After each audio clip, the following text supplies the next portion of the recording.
En el siglo XVIII, los territorios de Norteamérica todavía se hallaban en proceso de exploración y colonización por periódicas corrientes migratorias de pioneros. La familia Lincoln era originaria de Hingham, Inglaterra. Tras llegar a la costa este del nuevo continente, la familia Lincoln siguió el flujo general hacia el oeste con cada nueva generación. Thomas Lincoln, un joven obrero itinerante, falto de instrucción y sin ningún tipo de educación, optó por permanecer en el estado de Kentucky durante un tiempo, mientras sus numerosos hermanos continuaban su marcha hacia el oeste. Allí, en la madurez de su vida, se estableció en Elizabethtown, en el condado de Hardin. Evitó participar en la vida social de la comunidad y trabajó como carpintero y agricultor, pero pocos ahorros obtuvo de ambas ocupaciones. En 1806 se casó con Nancy Hanks. Ella tampoco había recibido ningún tipo de instrucción, aunque era superior a Thomas intelectualmente. Se mudaron a una cabaña de madera situada a unos 5 kilómetros al sur de Hodgens Mill, en una zona conocida como la Granja Primavera, y que daba testimonio de la conocida ineptitud de Thomas para elegir buenas tierras. Allí, 3 años más tarde, el 12 de febrero de 1809, Nancy dio a luz a un niño, a quien llamó Abraham. Thomas Lincoln, a veces denominado Thomas el Inestable, continuó mudándose de casa con frecuencia. Pero durante la mayor parte de su niñez, al menos hasta los 7 años, su hijo Abraham vivió en un pintoresco lugar llamado Knob Creek, a unos 12 kilómetros de su lugar de nacimiento. La impresionante belleza natural de los rústicos paisajes de Kentucky, una región de montañas rocosas, árboles de madera noble y arroyos cristalinos, se grabó de modo permanente en la mente del joven Abraham y permaneció siempre presente en sus recuerdos. La vida que llevó allí fue la típica de un sencillo muchacho de pueblo, combinando las aventuras infantiles con sus tareas cotidianas en la granja. Allí recibió los primeros fundamentos de su instrucción. Le enseñaron a leer, a escribir y a calcular la regla de 3. Y allí también nació su hermana Sarah. En 1816 la familia se mudó a los bosques de Indiana. Se instalaron en el distrito de Pigeon Creek, que más tarde se denominaría Condado de Spencer. Su primer invierno transcurrió en una mísera chabola. Pero antes de la llegada del siguiente invierno, Thomas había construido una cabaña de madera mucho más acogedora. Entonces Betsy y Thomas Sparrow, los padres adoptivos de la madre de Abraham, y su hermano Dennis Hanks se fueron a vivir con ellos. Todos se alimentaban de lo que les ofrecía la tierra y comían frutos, bayas y animales salvajes que cazaban, pero muy pronto apareció lo que los colonos llamaban la enfermedad de la leche. Betsy y Thomas Sparrow fallecieron. Poco después, la madre de Abraham, Nancy, que había cuidado a los enfermos, también murió. Del mismo modo que la primera adolescencia de Abraham evoca las clásicas experiencias de los habitantes del Medio Oeste, la vida de su madre, por desgracia, recuerda a la de muchas mujeres pioneras en América. Thomas Lincoln volvió a casarse con Sarah Johnston, quien, al contar con 3 hijos, elevó el número de personas que vivían en el hogar a 9. Abraham se adaptó bien a su nueva familia y se convirtió en un joven tranquilo y reservado que cumplía con su parte del duro trabajo, ya fuera en la granja familiar, ya en las vecinas. Pero lo más importante fue que, a pesar de su falta de escolarización convencional y alentado por su madrastra, continuó con su educación, recorriendo varios kilómetros a pie cada día para poder asistir a las clases que le impartían algunos maestros. Eludiendo la asistencia a la iglesia y a los servicios religiosos de la época, dedicaba su tiempo de ocio a la lectura. La Biblia, biografías diversas, libros de poesía, novelas de ficción como Robinson Crusoe, las fábulas de Esopo e importantes ensayos como la historia de los Estados Unidos de Grimshaw lo fueron convirtiendo en un autodidacta.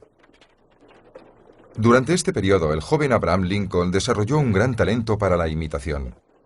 Tal vez emulando a los predicadores que escuchaba y a los que mayoritariamente evitaba, se dejó conquistar por el arte de la oratoria. Libre de la atracción por las mujeres frívolas y la bebida, se convirtió en un asiduo visitante de la tienda del cercano pueblo de Gentryville. Allí se dio a conocer como un brillante narrador de historias inventadas. Alto y físicamente poderoso como su padre, Lincoln jugueteó como Mark Twain con el sueño de convertirse en patrón de un barco de vapor en el cercano río Ohio. Pero en 1830 su familia volvió a trasladarse de nuevo. Lincoln tenía 21 años. Lincoln permaneció con su familia durante un tiempo y la ayudó en el traslado hasta el condado de Macon, en el estado de Illinois. Durante esta época, gracias a la oferta de un tal Denton Offutt, tuvo la oportunidad de participar en la construcción de una barcaza y navegar en ella a lo largo del río Sangamon desde Springfield a Nueva Orleans. Pero concluida esta emocionante tarea y con su familia ya establecida, pensó que había llegado el momento de independizarse. Después de un tiempo de indecisión, en 1831 se construyó una casa en New Salem, un remoto pueblo situado a unos 30 kilómetros al noroeste de Springfield. Allí estudió leyes y gramática, mientras se empleaba en los trabajos más diversos. Trabajó en la tienda de Denton Offutt durante un tiempo y luego aceptó el encargo de administrar un molino. Después se ocupó de la gestión de una tienda junto con el propietario, quien al morir le dejó con las deudas. Tras saldar estas deudas, Lincoln desempeñó empleos semioficiales, primero como administrador interino de correos y luego como perito suplente, lo cual le obligó a viajar por todo el condado, ampliando así su círculo de amistades. Al mismo tiempo, empezó a seguir de cerca las informaciones relacionadas con la política nacional. Durante la guerra contra Halcón Negro, estaba ya lo bastante bien relacionado como para ser elegido unánimemente capitán de su compañía por los pendencieros y borrachos chicos de Clary Grove. Aquellos 6 años fueron probablemente tan importantes en la vida de Lincoln como sus primeros 7 años. La estabilidad de la vida rural y la oportunidad que le dio de aprender y ampliar sus experiencias poco a poco comenzó a transformar a ese simple pueblerino en algo más. En 1834 fue elegido representante en el Parlamento del Estado, cargo que desempeñó durante 4 mandatos consecutivos. Lincoln aún no tenía una idea bien formada sobre temas como la economía o la política exterior, solo cree firmemente en una cosa: que los Estados Unidos deberían tener un gobierno central fuerte. Por ese motivo se unió al Partido Liberal. En la tumultuosa atmósfera fronteriza de Fierce Vandalia y luego en Springfield, Lincoln comenzó su formación política. Como representante liberal en el Congreso, formaba parte de la minoría, pero no transcurrió mucho tiempo antes de que se convirtiera en portavoz parlamentario, dirigiendo a su partido en la Cámara Baja. Incluso varias veces fue elegido unánimemente presidente de la Cámara. En general, durante esta época fue fiel a la línea del Partido Liberal, de la cual representó el verdadero motor. Solo en 1837, cuando el Congreso aprobó diversas resoluciones condenando las sociedades abolicionistas, Lincoln comenzó a mostrar sus convicciones personales. Junto con un colega del partido, Lincoln protestó contra aquellas resoluciones. En aquel mismo año, Lincoln fue a Springfield en un caballo prestado y con todas sus posesiones. Encontró alojamiento en casa de un amigo. Tras haberse licenciado como abogado el año anterior, ahora era ya un hombre de leyes en activo. No perdió el tiempo en formar una sociedad con J.T. Stewart, un rico y prominente miembro del Partido Liberal. Poco después, en 1842, se casó con Mary Todd, y entre 1847 y 1849 fue elegido para una legislatura en el Congreso, en donde se distinguió sobre todo, aunque no únicamente, por el hecho de que era el único liberal elegido por Illinois.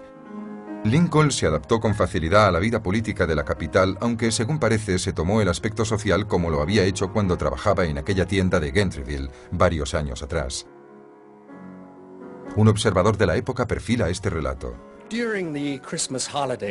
Durante las fiestas de Navidad, el señor Lincoln entró en la pequeña habitación que se usaba como oficina de correos de la casa, donde unos pocos narradores geniales solían reunirse casi todas las mañanas, después de colocar el correo en los casilleros de los congresistas para intercambiarse las nuevas historias de las que se había enterado desde que se habían visto por última vez. Después de estar modestamente de pie en la puerta durante varios días, el señor Lincoln recordó una historia que decidió contar, y para Año Nuevo era aclamado como el mejor narrador de cuentos de la capital. Su sofá favorito estaba situado a la izquierda de la chimenea, y él, recostado en el sofá, solía estirar sus largas piernas junto al hogar. Durante esta legislatura como congresista, Lincoln habló en contra de la guerra con México y propuso la abolición de la esclavitud. Pero sus esfuerzos fueron mal interpretados en su estado de origen, en Illinois, donde su partido fue derrotado en las siguientes elecciones y él fue acusado de ser un traidor. Desilusionado, Lincoln retomó su actividad como abogado. Trabajó tanto en el Tribunal Supremo del Estado como en los tribunales federales y pronto se labró una extraordinaria reputación. Después de Stuart, se asoció primero con Stephen T. Logan y después con William H. Herndon. Ambos eran hombres capaces que consiguieron un moderado éxito en sus ámbitos de competencia. Pero en instancias más altas, donde sus concienzudos estudios y la seguridad de su juicio daban sus mejores frutos, Lincoln brilló con resultados impresionantes. A pesar de todo ello, Lincoln era conocido por gozar de la camaradería que surgía en el humilde y a veces arduo mundo de los tribunales. Pero incluso allí, su devoción por el estudio era célebre. William Herndon describe la vida que llevaba con su socio en los tribunales. Le acompañaba con frecuencia en sus viajes de trabajo. Normalmente nos alojábamos en un hotel pequeño y ocupábamos la misma cama. En muchas ocasiones, las camas eran demasiado cortas para sus largas piernas y sus pies sobresalían, dejando al descubierto una parte de las espinillas. Colocaba una vela en la cabeza de su cama y leía y estudiaba durante horas. A veces lo veía así hasta las 2 de la madrugada. Mientras tanto, yo y los otros, que ocupábamos la misma habitación, dormíamos plácida y profundamente.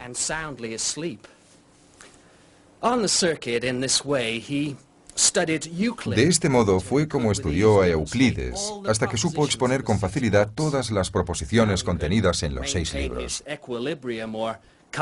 Cómo podía mantener la concentración y fijar su pensamiento en un problema matemático abstracto, mientras Davis, Logan, Sweat, Edwards y yo llenábamos pesadamente el aire con nuestras charlas interminables, era un misterio que ninguno de nosotros podría explicar jamás.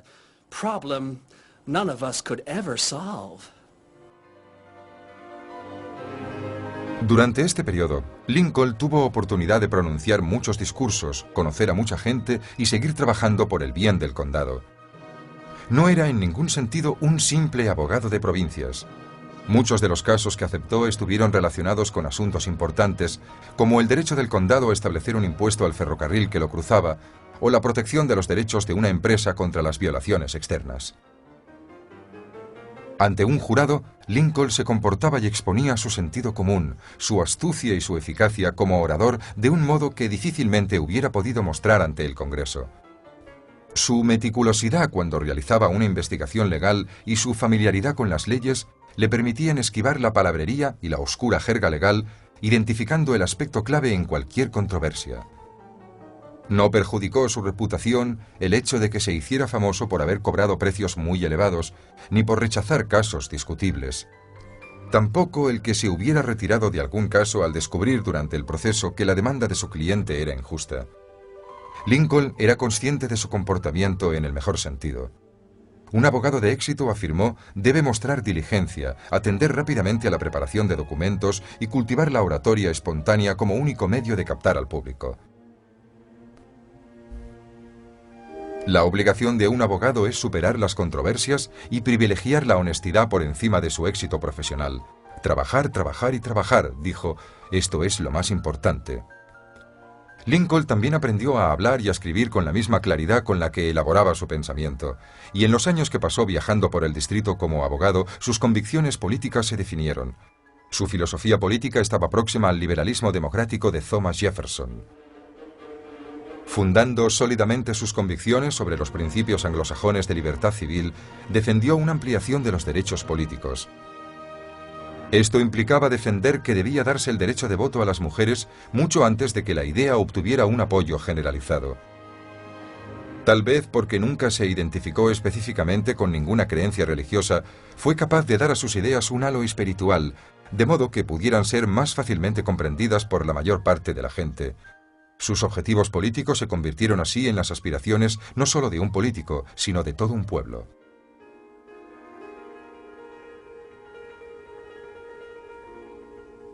De 1854 en adelante, tras la revocación del Compromiso de Missouri y el desasosiego general que provocó, Lincoln se concentró una vez más en la actividad política, uniéndose finalmente a la nueva coalición contra la esclavitud que se autodenominaba Partido Republicano. Muy pronto se convirtió en un personaje vital para la fuerza de su nuevo partido. Poseía la habilidad de pronunciar unos discursos que aplacaban al creciente sector extremista y al mismo tiempo reafirmaban a los moderados.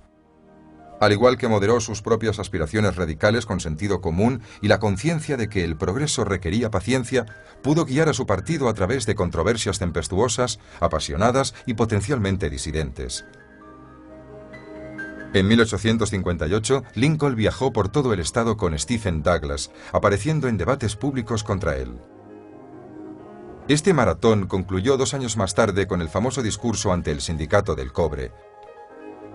Pero fue su habilidad para responder espontáneamente en los debates lo que le dio notoriedad. Herndon describió cómo Lincoln creció en confianza y en carisma gradualmente a medida que continuaba con sus apariciones públicas. No está exenta de interés una breve descripción del señor Lincoln en el momento de aparecer en público y de sus ademanes al hablar. Cuando estaba de pie, medía 1,92 m. Era enjuto y de figura desgarbada. Aparte de su aire triste y afligido debido a su habitual carácter melancólico, su rostro no tenía ninguna expresión característica o fija. Era estrecho de pecho y además andaba un poco encorvado. Al principio era muy torpe y daba la impresión de que le sería muy difícil adaptarse al ambiente. Durante un tiempo luchaba con un sentimiento de aparente inseguridad en sí mismo y de susceptibilidad, lo que se añadía a su torpeza. Cuando comenzaba a hablar, su voz era aguda, chillona y desagradable. Su porte, su actitud, su rostro amarillento, adusto y arrugado, sus manías o rarezas, sus extraños movimientos, todo parecía estar en su contra, pero solo era durante un breve tiempo. Pronto quedaba claro ampliamente que pocos podían competir con Abraham Lincoln cuando hablaba desde un estrado. Su fama se extendió rápidamente. Mientras lo hacía en 1860, una combinación de factores provocó que se propusiera su nombre como candidato a las elecciones presidenciales, lo cual fue aceptado mayoritariamente por el partido. El Partido Republicano optó por Lincoln como candidato a la presidencia exactamente por las mismas razones por las que le necesitaban en las calles. Era una fuerza poderosa para la unidad del partido. Cuando se inició la consiguiente campaña presidencial, se vio claro que era el propio país quien necesitaba desesperadamente una fuerza similar. En las elecciones de noviembre de 1860, Abraham Lincoln fue elegido presidente. Sin embargo, aunque su victoria electoral había sido holgada, en 10 estados del sur no le habían dado ni un solo voto. Incluso Illinois, su propio estado, le dio la espalda votando contra él. Fue un elocuente preludio de las dificultades que se avecinaban. Para los estados del sur, Lincoln no solo quería acabar con la esclavitud, sino con su estilo de vida y su economía.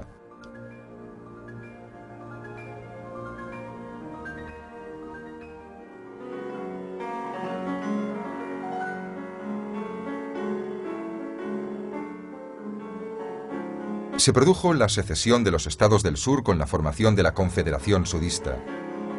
Washington no se interpuso ni pareció reaccionar en ningún sentido. La propuesta Crittenden, un compromiso planteado a los estados sudistas a fin de mantener al país unido, se vio frustrada por el rechazo de Lincoln a permitir una prolongación de la esclavitud. Entonces dio órdenes claras al ejército para que se preparara a defenderse o reconquistar el sur. Aunque acusado por ambos bandos de inactivo o intransigente, el presidente Lincoln decidió intervenir. En una serie de discursos públicos estableció con firmeza la posición del gobierno y advirtió al sur que no continuara con el proceso de secesión. A medida que los pronunciaba, modificó ligera pero significativamente el contenido de sus discursos. En Harrisburg hizo la siguiente reflexión. Con frecuencia me pregunto qué gran principio o idea ha mantenido unida esta confederación durante tanto tiempo. No se trata simplemente de la separación de las colonias de la madre patria, sino del sentimiento expresado en la Declaración de Independencia, que no solo dio libertad a la gente de esta nación, sino esperanza a todos los hombres para el futuro. Fue esta declaración la que engendró la esperanza de que, con el tiempo, Todos los hombres se liberarían de la carga que pesaba sobre sus espaldas y de que todos tendríamos las mismas oportunidades.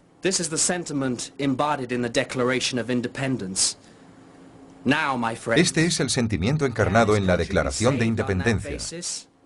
Ahora bien, amigos míos, ¿puede salvarse esta nación sobre la base de estos principios? Si es así, me consideraré uno de los hombres más felices del mundo si puedo contribuir a su salvación.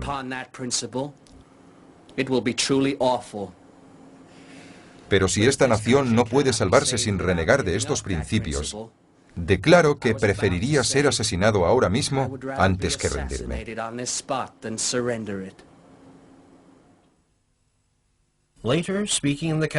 Más tarde, hablando en la capital, en Washington, su tono se volvió más emotivo y escalofriante.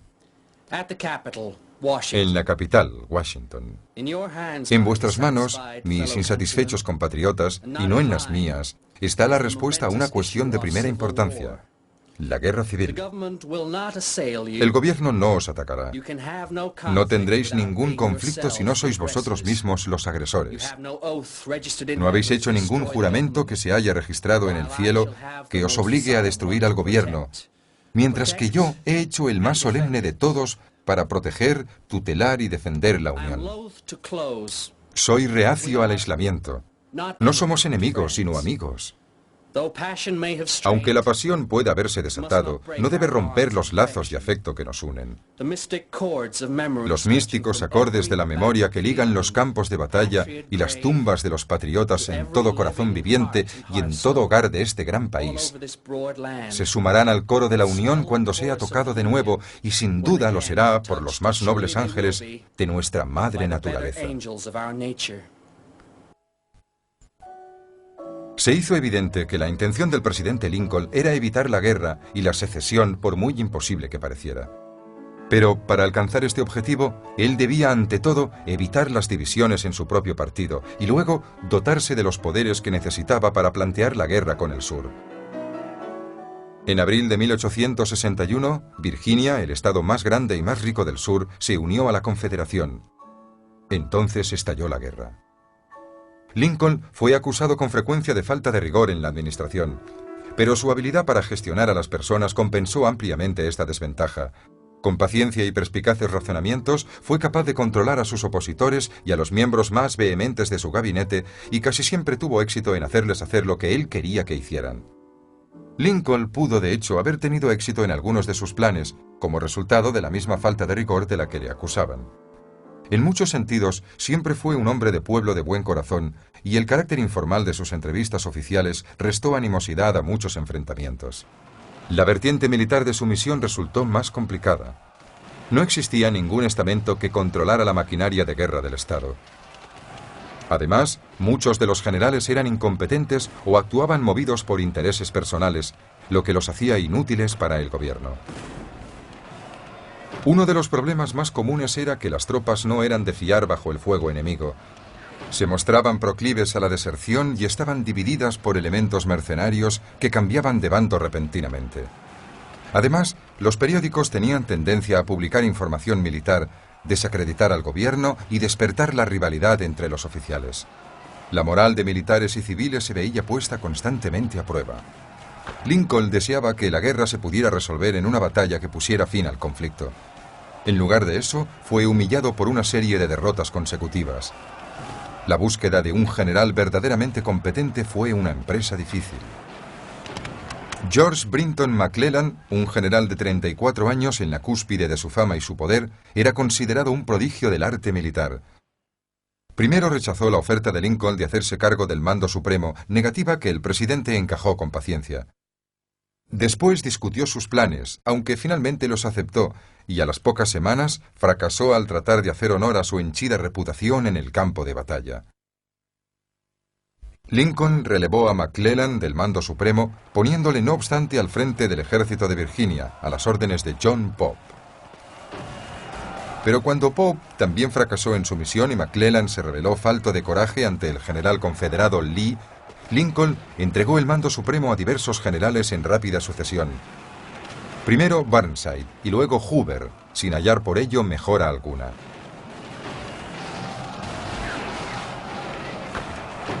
Una de las razones que explican los errores militares de Lincoln, por otra parte innegables, fue la fuerte presión que soportaba sobre sus hombros.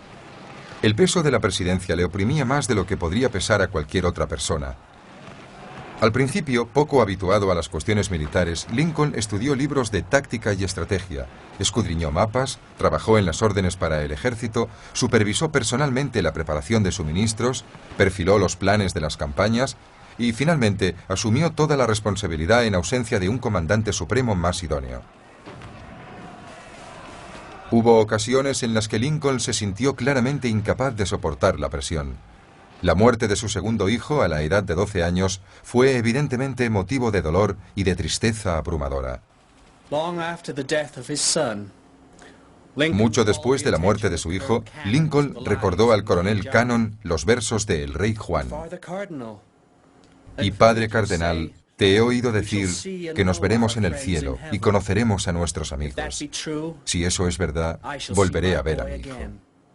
Coronel, dijo Lincoln, ¿nunca habéis soñado con un amigo perdido, teniendo sin embargo la triste sensación de que no es real?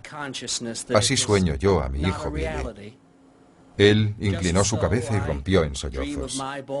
¿Os habéis sentido en dulce comunión con ese amigo, teniendo sin embargo la triste sensación de que no era real? Así sueño con mi hijo Billy. Y él inclinó la cabeza estallando en sollozos. El peso de su función pública no provocó nunca expresiones similares en él. Mientras la guerra civil proseguía, la presión comenzó a tener un efecto visible en Lincoln. Finalmente, entregó el mando supremo del ejército al general Ulysses S. Grant, pero ante el estancamiento de la situación militar, Lincoln se dirigió al Congreso. Se dio cuenta de que necesitaba un gesto político. Durante mucho tiempo se había resistido a imponer la abolición de la esclavitud por la fuerza militar, prefiriendo ampararse en una eventual y oportuna iniciativa legislativa.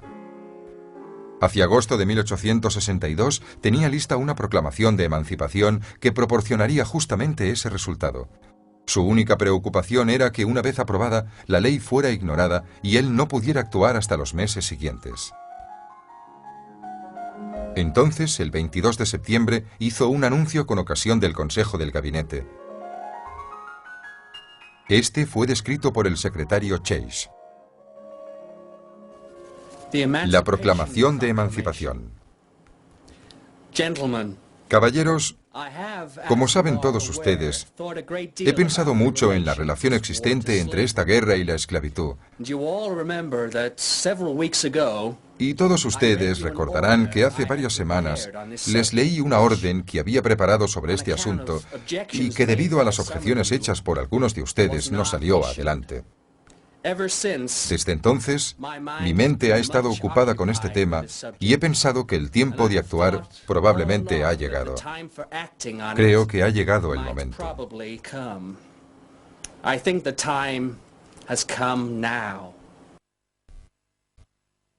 Al día siguiente se publicó la proclamación. La esclavitud quedaba abolida. Pero Lincoln hizo tal proclamación por razones políticas más que morales. Era un hombre de su época, un hombre de palabra, no un librepensador iluminado como se le consideró en el siglo XX. Los hábitos de Lincoln no cambiaron y continuaron siendo irregulares y nada convencionales.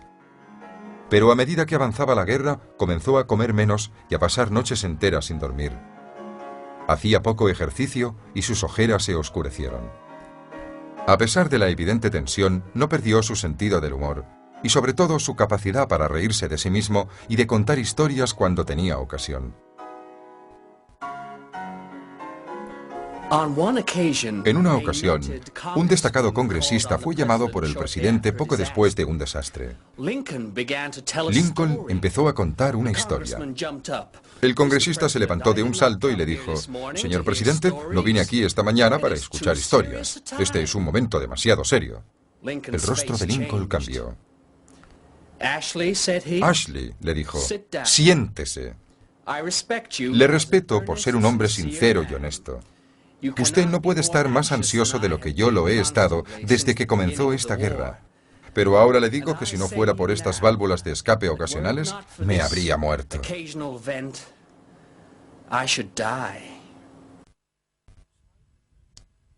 A pesar de la intensa presión, Lincoln siempre se mostró dispuesto a saludar a visitantes ocasionales o a recibir la petición de los hombres más humildes. Muchas de estas peticiones procedían de soldados. Desde el inicio de la guerra, Lincoln había solicitado clemencia para aquellos convictos por ofensas comparativamente menores desde el punto de vista militar. Aunque a veces confirmó la sentencia de muerte, su reticencia a sacrificar vidas humanas en vano pudo deberse a su creciente fatiga.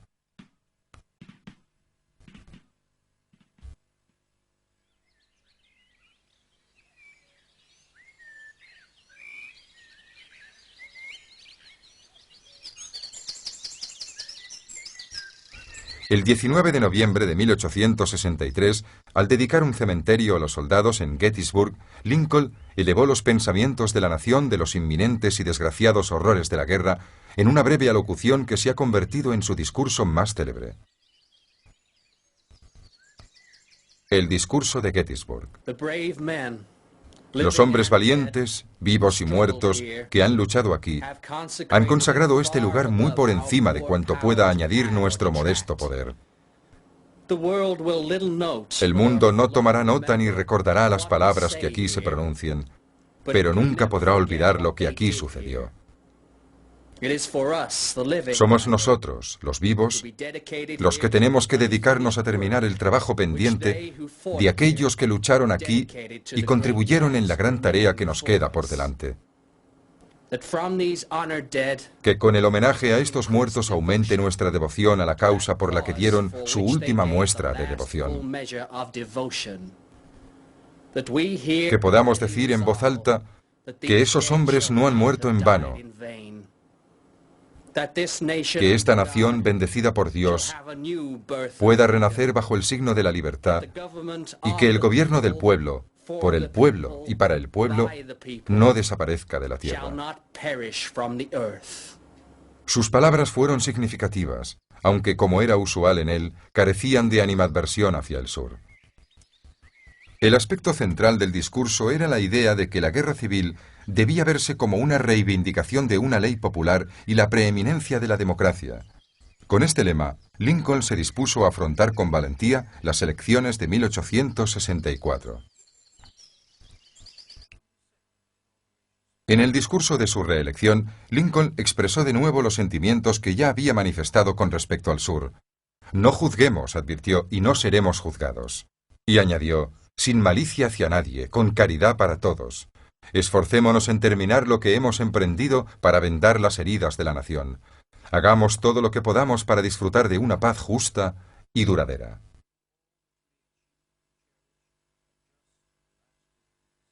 Dedicó todos sus esfuerzos para ayudar al sur en su reconstrucción, aunque también hay que decir que el Congreso hizo un esfuerzo similar para impedírselo. Pero sin una mano tan compasiva en la cúspide del gobierno, la posguerra para el sur pudo haber sido mucho peor de lo que fue.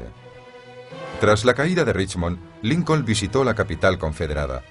Paseó por sus calles sin ser molestado o interpelado por los líderes sudistas. Su regreso a Washington coincidió por pura casualidad con la rendición del general Lee. Aquella noche del 11 de abril de 1865, Lincoln pronunció su último discurso. En él, hizo una llamada para que se permitiera al sur volver a formar parte de la Unión. Se han barajado muchas conjeturas sobre si el presidente estaba advertido de su inminente muerte. Más tarde, Mary Lincoln recordó que poco antes de morir pasaron frente a un cementerio de pueblo. Era un lugar retirado, sombreado por los árboles, y las flores tempranas de la primavera comenzaban a abrirse cerca de las tumbas. Era un lugar tan plácido y atractivo que detuvimos el carruaje y decidimos entrar. El señor Lincoln parecía pensativo e impresionado al mismo tiempo. Dijo, Mary, tú eres más joven que yo y me sobrevivirás. Cuando yo no esté, entierra mis restos en un lugar tranquilo como este. En aquella temprana primavera, Lincoln se mostró tranquilo, aunque insólitamente ensimismado. En aquel periodo, según parece, tuvo varios sueños premonitorios. En uno en particular comentó que vagaba por la Casa Blanca de noche con todas las habitaciones brillantemente iluminadas, pero vacías. Luego oyó un lamento procedente de algún lugar, y cuando entró en la habitación del este se encontró con un cortejo fúnebre militar y una multitud de gente, mientras una voz le decía: «El presidente ha sido asesinado». Sea cierto o no, se advirtió un gran cambio en su rostro. Su aspecto, su porte y sus modales cambiaron extraordinariamente. De hecho, se había transfigurado. Aquella tristeza indescifrable que siempre había parecido un elemento esencial de su carácter cambió de pronto por una expresión de júbilo sereno igualmente indescifrable, como si fuera consciente de que había cumplido con el gran propósito de su vida.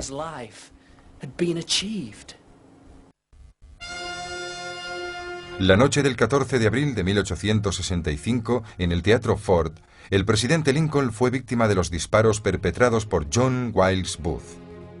Tras yacer inconsciente toda la noche, murió a la mañana siguiente.